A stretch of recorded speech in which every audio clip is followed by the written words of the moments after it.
the world of chips, certainly, but in the world pretty much of business, nobody's done what he's done.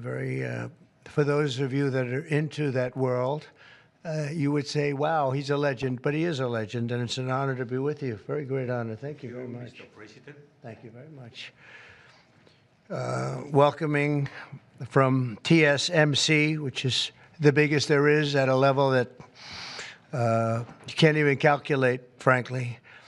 C.C. Wei to the White House for a very historic announcement. This is a tremendous thing for our country and hopefully for his company. We're also pleased to be joined by Commerce Secretary Howard Lutnick and White House AI and SIP, the crypto czar David Sachs, another two very highly respected people. It's great to have you guys involved. And David, thank you very much for coming on. David is sort of the king of intellect in that world. We have some good people. Today, Taiwan Semiconductor is announcing that they will be investing at least $100 billion in new capital in the United States over the next short period of time to build state-of-the-art semiconductor manufacturing facilities. I think mostly it's going to be in Arizona, which is what I understand, which is a great state. I like it because I won it, but I won most of them, actually. But we won it, and we won it big. The most powerful AI chips in the world will be made right here in America, and it'll be a big percentage of the chips made by his company. But as you know, they're based mostly in Taiwan, and they're far and away the biggest. There's nobody even close. This $100 billion in new investment will go into building 5 cutting-edge fabrication facilities in the great state that we just discussed, Arizona, and will create thousands of jobs, many thousands of jobs, and they're high-paying jobs. In total, today's announcement brings Taiwan Semiconductor investments to about $165 billion they've started already. Among the largest new foreign direct investments in the United States, Apple, as you know, made a big announcement last week of $500 billion, and we have some others that have announced. We have many that want to announce, but I don't have time to do all of these announcements, I tell you. But for you, I'm doing the announcement. Thank you. This will create hundreds of billions of dollars in economic activity and boost America's dominance in artificial intelligence and beyond. Semiconductors are the backbone of the 21st century economy, and really, without the semiconductors, there is no economy, powering everything from AI to automobiles to advanced manufacturing. And we must be able to build the chips and semiconductors that we need right here in American factories with American skill and American labor. And that's exactly what we're doing. As you know, Taiwan pretty much has a monopoly on that market. And I think pretty much is not a term that's even appropriate. They do have a monopoly. And this is a tremendous move by the most powerful company in the world. It's a matter of economic security. It's also a matter of national security for us.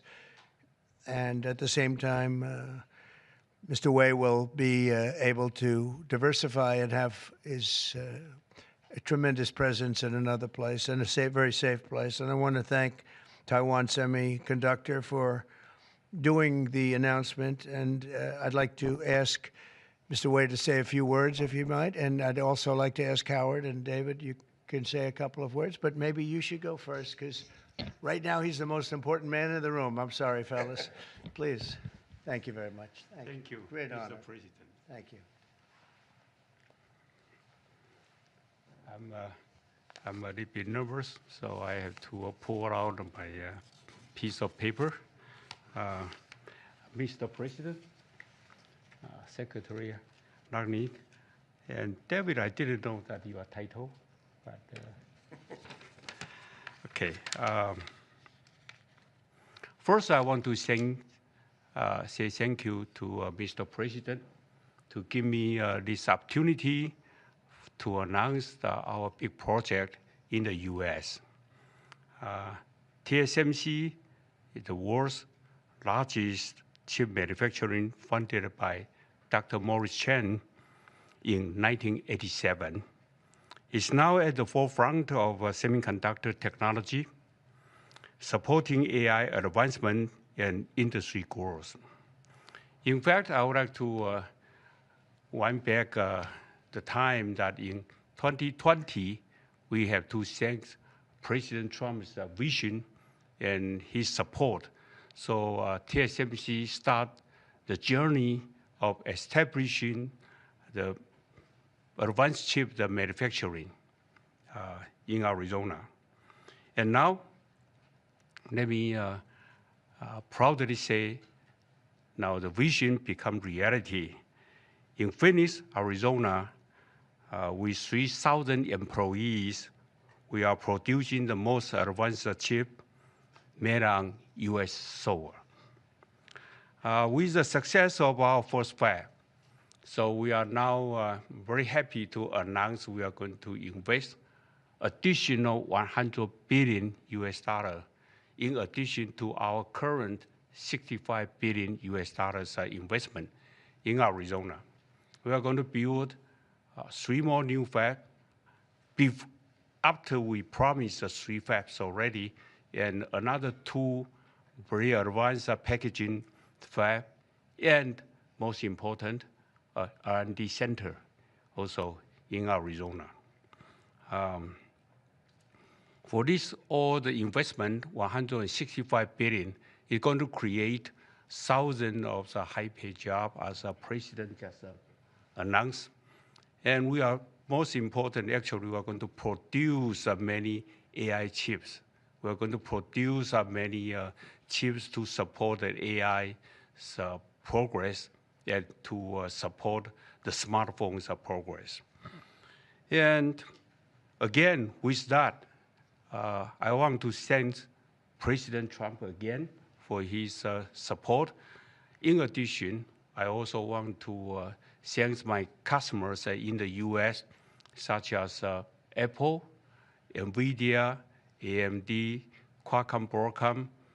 They all support TSMC's manufacturing in the US. Without their support, we probably cannot make it through. So again, I want to thank them. Also, I'd like to thank the TSMC's employee. Without their effort, we just cannot make it today. That's all I want to say, and thank you. Thank you.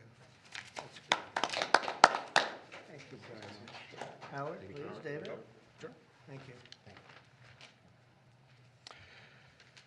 So I'm thrilled to be here today because President Trump has made it a fundamental objective to bring semiconductor chip manufacturing home to America. Under the Biden administration, TSMC received a $6 billion grant, and that encouraged them to build $65 billion. So America gave TSMC 10% of the money to build here. And now you're seeing the power of Donald Trump's presidency, because TSMC, the greatest manufacturer of chips in the world, is coming to America with a $100 billion investment. And of course, that is backed by the fact that they can come here because they can avoid paying tariffs. So the idea is come to America, build greatness in America, build for the American customers, the Apple, NVIDIA, that whole list that Chairman Wei gave in order to bring production to America. So we're really, really excited. This continues the most incredible path you've ever seen in these first weeks and months of the Trump administration of incredible manufacturing coming to America. The keys that the president has called out are coming here. They're coming here in huge size because they want to be in the greatest market in the world, and they want to avoid the tariffs that if they're not here, they'd have to suffer. So I want to congratulate C.C. Wei for bringing in this incredible $100 billion investment, but it's on the shoulders of our President Donald Trump, which is why he's coming. So thank you. Thank you. David? Thank you, sir. Well, the products that TSMC makes are literally the most important products in the world. I mean, these advanced chips power everything. They power AI, they power your phone, they power your cars, and without them, the whole modern economy would stop, but they're not made in the United States. So for TSMC to move here is a huge, huge development, and we owe that to President Trump's leadership on the economy and Secretary Lutnick as well. And CC, thank you for coming here. Thank you. Yeah. Thank you, David. So thank you very much. A big percentage of chips with this investment will be made now, a big percentage. Worldwide, we had very little, almost none. We used to have a lot with Intel, but we had very little. And we'll be at close to 40% of the market with this transaction and a couple of others that we're doing. That's a tremendous leap, like a leap that nobody would have really said was possible. So I just want to thank you all for being here. If you want a couple of questions, ideally on this subject, yes. Specific number of jobs that will be created. He said thousands, but you have a better- You're probably talking about 20, 25,000 jobs. But it'll get bigger and bigger with time. Knowing this gentleman, it'll get bigger and bigger. There'll be no stopping him. Yeah, Brian, go ahead. In addition to the jobs, you talked about national security, and that's one thing I think a lot of Americans don't understand. Explain the national security aspect of this. Well, without the chips and semiconductors, nothing runs today. You can't buy a car without them. You can't get a radio, a television, nothing. You can't get anything. And we thought it was very important, obviously business-wise, but we thought even in terms of national security to have this large percentage of the chips, semiconductors, and other things that they make, the most important product. And not a product that you can really copy. It takes years and years. You know, on the needle of a pin is total genius. I mean, they can put things, I mean, something the size of the needle, the point of a pin, they put information that is just not even believable. So if you would see this, it's just really something. Yes, Brian? One more aspect to that. Honda announced they're coming to Indiana because of the tariffs. Once again, That's right. bringing additional jobs and manufacturing. You're going to comment on that as well. Well, Honda's coming, and I told you about Apple, that they're going to be starting to build massively here, $500 billion. And we have many other companies going to be announced, but we had many that have already announced. And no, it's going to be great. It's looking really strong. I don't think this country has ever seen anything like we're seeing right now. Now, the tariffs, as you know, will start a week earlier than the reciprocal, which is going to be on a couple of weeks earlier. Reciprocal tariffs start on April 2nd. And I wanted to make it April 1st, but I didn't want to go April Fool's Day, because that costs a lot of money, but that one day. But so we're going April 2nd. But very importantly, tomorrow tariffs 25% on Canada and 25% on Mexico, and that'll start. So they're going to have a tariff. So what they have to do is build their car plants, frankly, and other things in the United States, in which case they have no tariffs. In other words, you build, and this is exactly what Mr. Wei is doing, by building here. Otherwise, they'll build, if they did them in Taiwan to send them here, they'll have 25% or 30% or 50% or whatever the number may be someday. It'll go only up. But by doing it here, he has no tariff, so he's way ahead of the game. And I would just say this to people in Canada or Mexico: if they're going to build car plants, the people that are doing them are much better off building here, because we have the market. We're the market where they sell the most. And so I think it's going to be very exciting for the automobile companies. Very exciting for, I can think of any, as an example, North Carolina, they had the great, I used to go there to buy furniture for hotels, and it's been wiped out. That business all went to other countries. And now it's all going to come back into North Carolina, the furniture manufacturing business, please. Is the Ukraine minerals deal now dead, or can it be revived? Well, I'll let you know. We're making a speech. You probably heard about it tomorrow night, so I'll let you know tomorrow night. But no, I don't think so. I think it's a great deal for us because, you know, Biden very, very foolishly, stupidly, frankly, gave $300 billion and $350 billion more accurately to a country to fight and to try and do things. And you know what happened? We get nothing. Just gave it. We could have rebuilt our entire U.S. Navy with $350 billion. Think of it, $350 billion. We could have rebuilt our U.S. Navy. So he gave it away as fast as the money could be gone. And what we're doing is getting that all back and a lot more than that. And we need, it's very important for this business that we're talking about here with chips and semiconductors and everything else. We need rare earths. And the deal we have is we have the finest rare earths that you can. Mr. President, what do you need to see from President Zelensky to restart these negotiations? Well, I just think he should be more appreciative because this country has stuck with them through thick and thin. We've given them much more than Europe, and Europe should have given more than us because, as you know, that's right there. That's the border. This country really was like the fence on the border. It was very important to Europe, and I'm not knocking Europe. I'm saying that they were a lot smarter than Joe Biden because Joe Biden didn't have a clue. He just gave money hand over fist, and they should have been able to equalize with us. In other words, if we gave $1, they should have given. Well, we gave $350 billion. They probably gave $100, but on top of it all, they get their money back because they're doing it in the form of a loan, and it's a secured loan. So when I saw that, which I've known about for a little while, I said it's time for us to be smart.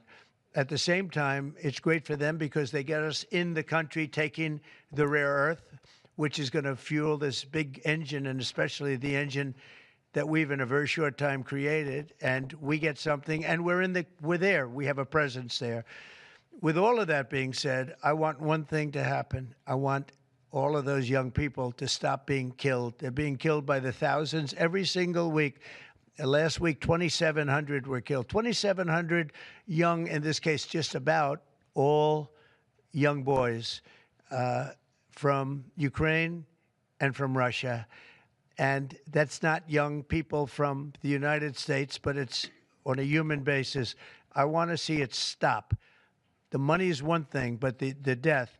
And they're losing thousands of soldiers a week. And that's not including the people that get killed every time a town goes down or a missile goes into a town. And I want to see it stop. Yes. Are you considering canceling military aid to Ukraine? And can we get a reaction to what the Kremlin just said, that your administration is bringing U.S. worldview in alignment with Moscow's? So this is a deal that should have never happened. This is a deal that would have never happened. And it didn't happen for 4 years. It didn't happen. It was never even close to happening. If I were president, it would not have happened. And October 7th would not have happened in Israel. And inflation wouldn't have happened. And Afghanistan, disastrous, the way they withdrew. Not the fact that they withdrew, but the way they withdrew would have never happened. And we would have had Bagram right now instead of China having it. It was 1 hour away from where China makes their nuclear weapons. We would have kept Bagram, one of the biggest air bases in the world.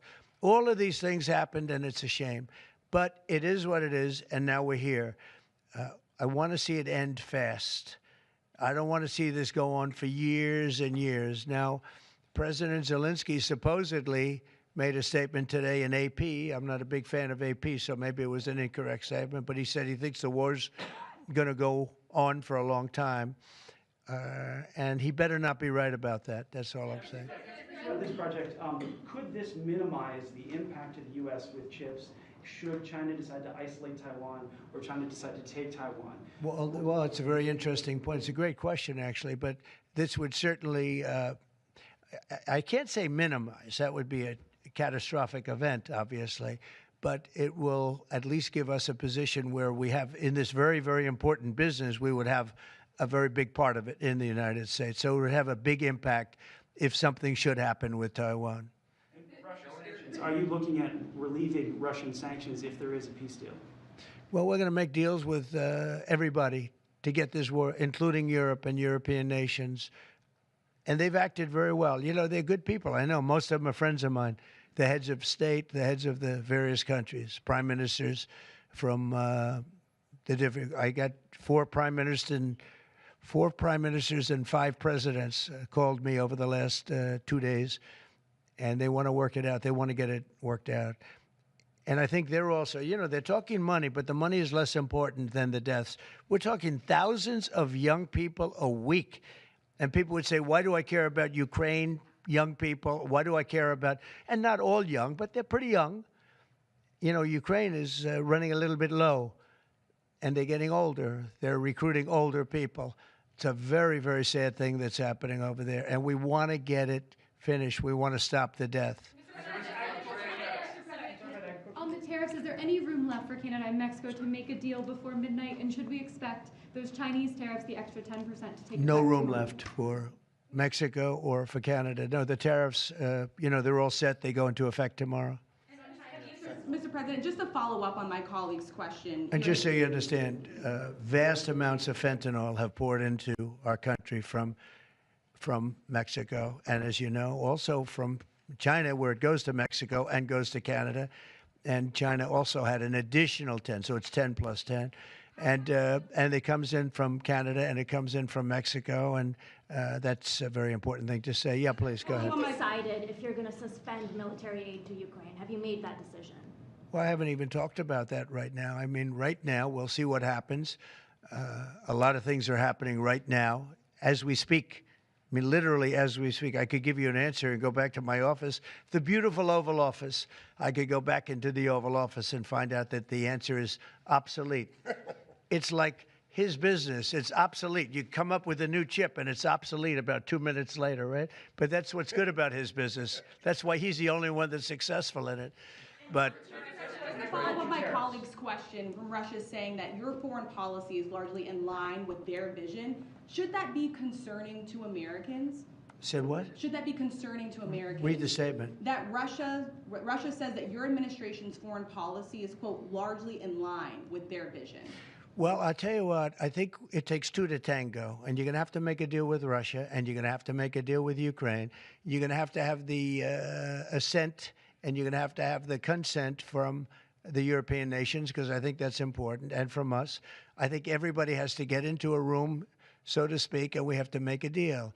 And the deal can be made very fast. It should not be that hard a deal to make. It can be made very fast. Now, maybe somebody doesn't want to make a deal. And if somebody doesn't want to make a deal, I think that person won't be around very long. That person will not be listened to very long because I believe that Russia wants to make a deal. I believe certainly the people of Ukraine want to make a deal. They've suffered more than anybody else. We talk about suffering. They've suffered. But if you think about it, under President Bush, they got Georgia, right? Russia got Georgia. Under President Obama, they got a nice big submarine base, a nice big chunk of land where they have their submarines. You know that, right? Crimea. Under President Trump, they got nothing. And under President Biden, they tried to get the whole thing. They tried to get the whole big Ukraine, the whole thing. If I didn't get in here, they would have gotten the whole thing. So I can only say, you can go back to Bush, you can go back to Obama, and go back to Biden. They took a lot. The only one they didn't get, you know what I gave them? I gave them anti-tank missiles. That's what I gave them. I gave them sanctions on Russia. I gave them javelins. You know the javelins? You know when they took out all those tanks? You know the tanks were heading to Kiev by the hundreds, and they were unstoppable. And I gave them javelins. So, you know, I really, Putin is the one that will tell you this has not been so good for them. The fact is that I just want fairness. I want fairness. But think of it. I gave Russia nothing except grief. I gave them nothing. I gave them sanctions and javelins. That's what I gave them.